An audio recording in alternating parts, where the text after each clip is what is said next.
그것도 결국은 건강염려증, 의심병이 된다는 거죠.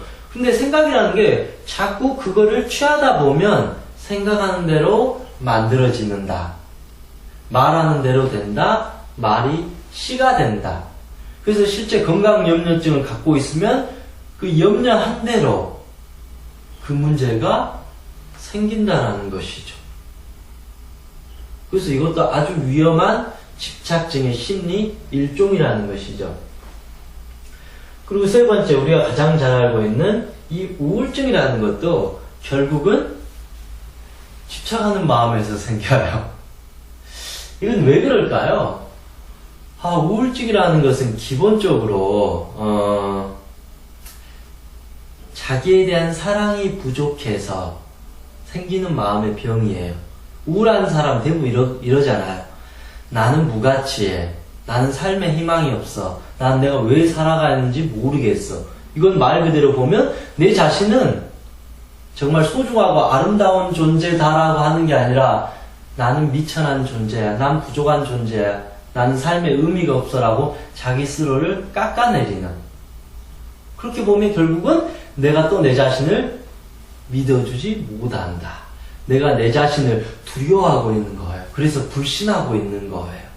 그래서 우울증이 생기게 돼요. 그것도 결국은 이런 집착하는 마음에서 생기게 된다.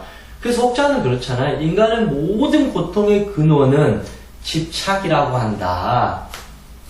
이 집착은 결국은 불만족이라고 하죠. 불만족. 그렇잖아요. 만족을 하면 집착을 안 하는데, 그래 우리 아들 뭐 교통사고 안 나고 건강하게 사는 것만 해도 정말 최고지라고 하면 더 이상 아들한테 집착하면서 잔소리 안 해도 되잖아요. 우리 아들 뭐 남들 아이들은 뭐 꼴등까지 하는데 뭐 전교에서 중간 정도 하면 그래 중간 이상 된 거네, 잘한 거다, 그러면 되잖아요. 그래 어떤 아이들은 가출도 하고 사고도 치고 그런데 우리 아이는 사고도 안 치고 그냥 학교만 잘 다닌 것만 해도 감사한 일이다. 그럼 더 이상 아이들한테 집착할 필요도 없고 나도 스트레스 안 받고 아이들도 스트레스 안 받고, 그래서 불만족이 사라지게 되면 감사한 마음이 올라오면서 그때 우리가 하고자 하는 진정한 사랑이 이때 생기는 거죠. 요 전의 사랑은 사실은 다 집착이고, 이런 불만족이 내려놔지고 감사함이 생겼을 때 있는 그대로 인정할 수 있는 믿음과 신뢰와 진정한 사랑이 그때 시작돼요. 그러면 내 마음에 변화와 성장이 일어나게 된다는 것입니다. 그래서 우리가 보는 것은 대부분 사랑이 아니다라고 한 번 정도 생각해 봐야 돼요. 내가 하는 게 진정한 사랑이라면 결과적으로 상대방도 행복하고 마음이 편안해야 돼요. 그런데 내가 하는 사랑으로 해서 상대가 답답해하고 내 앞에서는 긴장해야 되고 자꾸 잔소리 안 들으려고 하고 자꾸 대화 안 하려고 하고 자꾸 멀어지려고 하고 나에게 거부 반응을 느낀다는 것은 내가 그만큼 사랑을 주지 못했다라는 것이죠. 그런데 사랑을 진정으로 줘버리면 그 사람이 나를 정말 편안한 존재로 받아들인다라는 것이죠. 그것이 비로소 사랑이 된다라는 것입니다. 결국 사랑이라는 것은 타인에게 받는 것도 사랑이지만 제일 중요한 것은 내가 내 자신을 사랑해야 된다는 것이죠.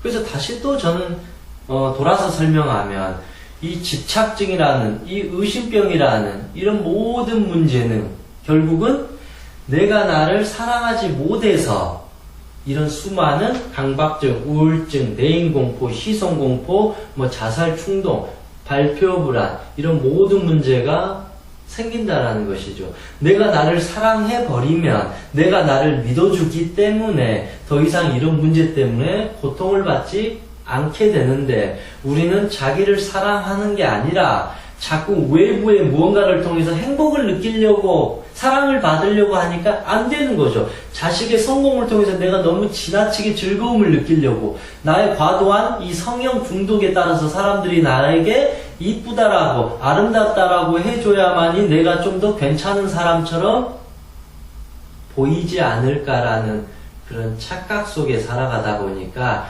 자꾸 내 마음은 공허해지고 불안해져요. 그러니까 공허하고 불안한 마음을 무언가로 채우고 싶잖아요. 무언가를 잡고 싶잖아요. 무언가로 안정을 시키고 싶잖아요. 그러니까 결국은 사람한테 집착을 해요. 사람한테 집착을 하지 않으면 돈에 집착하게 되고 지나친 성공에 집착하게 되고 아니면 외모에 집착하게 되고 근사한 차에 집착하고 이게 물론 잘못됐다라고 하는 거 아니에요. 물론 때로는 그게 필요하지만 이게 내 모든 삶의 행복이라고 생각하는 게 안 된다라는 것이죠. 그러면 우리는 죽을 때까지 자꾸 공허한 마음으로 막 이렇게 뛰어가면서 뭔가를 잡으려고 가는 인생의 어떤 험난함과 고통을 갖게 되는 것이죠. 쉬어갈 때 충분히 쉬어갈 수 있는데도 불구하고 자꾸 헐레벌떡 뛰어가는 삶이 우리의 삶이 될 수도 있다라는 것이죠. 그래서 우리는 앞으로 해야 될 게 자신의 마음을 자신의 집착을 욕심을 내려놓음으로써 진정한 자기 사랑을 우리는 실천하고 연습할 줄 알아야 된다라는 것입니다. 우리가 사실은 뭐 명상수행이나 기도나 자기첨예나 여러가지 자기개발 성공학을 보게 되면 결국은 자기사랑이라는 말이 항상 나와요. 내가 나를 사랑해 줄 수 있는 자만이 남을 사랑해 줄 수 있다라는 것이죠. 내가 나를 사랑하지 않고 나를 약한 존재로 보면 죄송하지만 타인들도 나를 사랑하지 않을 것이고 타인들이 나를 똑같이 약한 존재로 볼 수밖에 없다라는 것이죠. 그럼 우린 또 자존심 상하잖아요. 그래서 하루빨리 우리는 내 자신을 사랑해줘야 되고 내 마음의 이 공허한 마음, 이 두려움과 같은 이 욕심의 마음을 따뜻하게 사랑으로 자꾸 자신을 채워나가야 됩니다. 그래야지 마음이 든든해지잖아요. 마음이 든든해지지 않으니까 요거 생기잖아요. 강박증. 마음이 든든하지 않으니까 완벽주의, 건강염려증, 우울증, 대인공포, 발표불안, 시선공포 모든 게 생긴다라는 것이죠. 배가 고프니까 자꾸 집착하잖아요. 그럼 밥을 먹어야죠. 우리의 마음에게 필요한 밥은 사랑이라는 것입니다. 집착이 아니고요.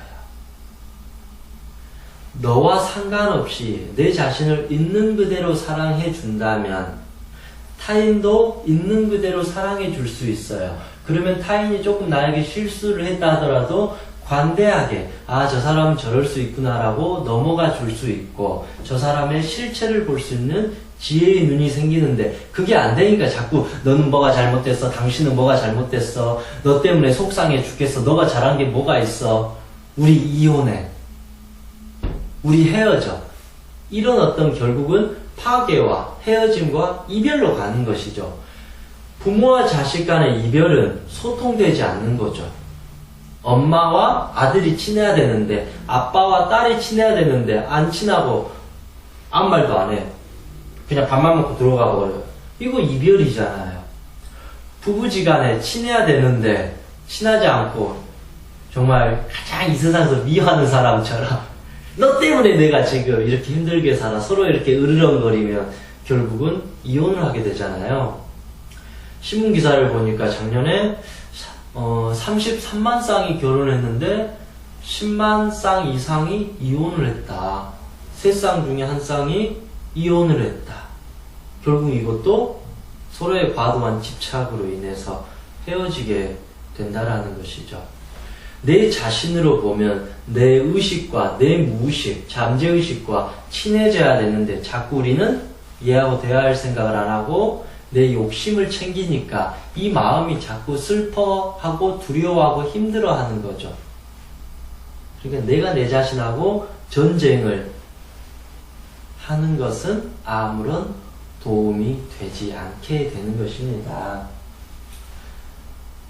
그래서 이런 모든 어떤 이 집착이나 이 두려움, 이런 모든 것이 결국 우리의 대부분의 삶과 이제 연결된다는 것이죠.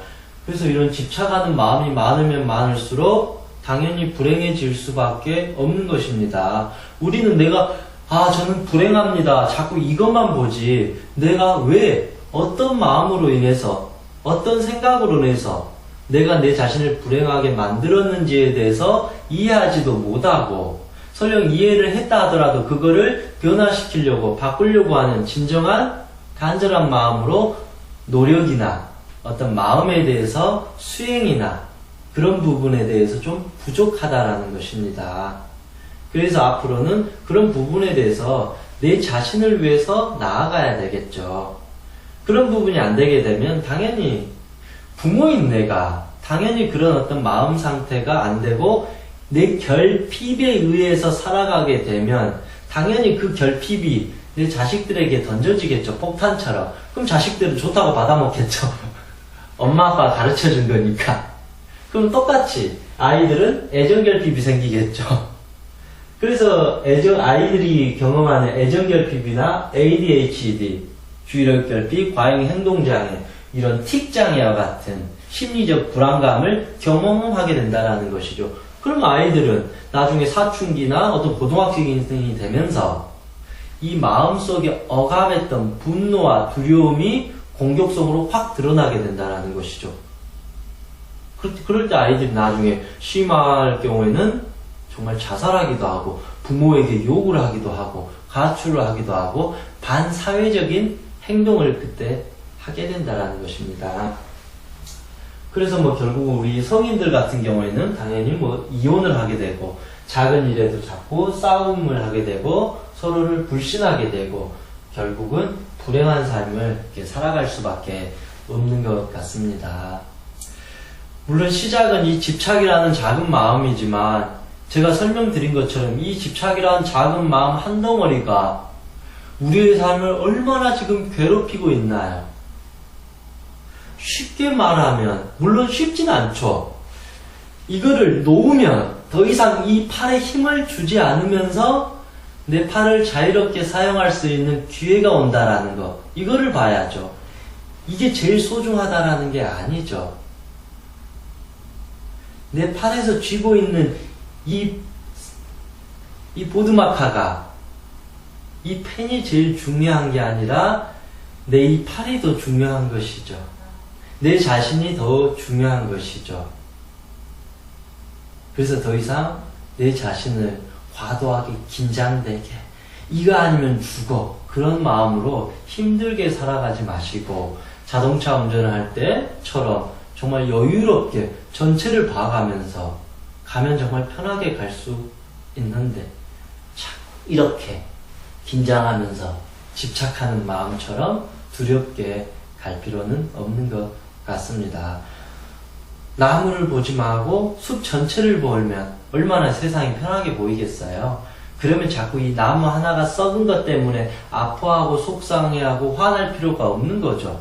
숲 전체를 봐버리면 그 나무에 조금의 이 상처는 의미가 없는 거죠. 나무에 열매가 떨어지는 게 그렇게 큰 게 아니죠. 왜냐하면 열매가 떨어져서 다시 거름이 되는 것이죠. 화려했던 나무의 잎사귀가 다 겨울에 떨어지고 나면 다시 거름이 돼서 봄에 화려하게 다시 피게 되는 것처럼 이 작은 어떤 시선으로 나무만 보지 말고 우리의 인생이라는 전체 행복을 보면 지금의 이 고통이 아님을 우리는 알게 되는 것 같습니다. 그러한 마음으로 조금 우리의 삶을 다가서면 고통이 아예 없지는 않겠지만 훨씬 더 그 고통을 편하게 받아들이고 이해하고 긍정적으로 살아가는데 도움이 될 것이라고 생각합니다. 네, 감사합니다.